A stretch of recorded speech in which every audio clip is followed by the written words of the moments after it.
मुलुंडच्या चेकनाक्यावरून toll न घेता वाहनं सोडली जात आहेत, त्यामुळे वाहनधारकांमध्ये चांगलाच आनंद दिसतोय।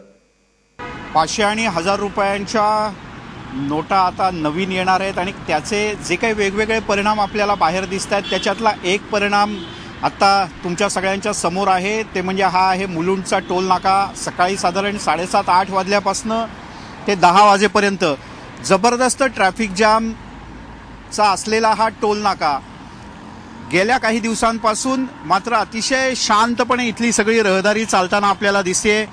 वाहनं कुठेही न थांबता थेटपणे जात आहेत। आता 14 तारखेपर्यंत राज्य सरकारने जी नवीन घोषणा केली त्यानुसार 14 तारखेपर्यंत अशाच प्रकारची टोल मुक्ती असणार आहे पूर्णपणे वाहन चालकांना। पोलीस कर्मचारी खुश आहेत की त्यांच्यावरचाही कामाचा ताण थोडासा कमी झाला आहे आणि टोलवर काम करणारे कर्मचारी सुद्धा खुश आहेत। बऱ्याच दिवसाने तेही एकमेकांशी उभं राहून चहा पीत गप्पा मारताना दिसत आहेत।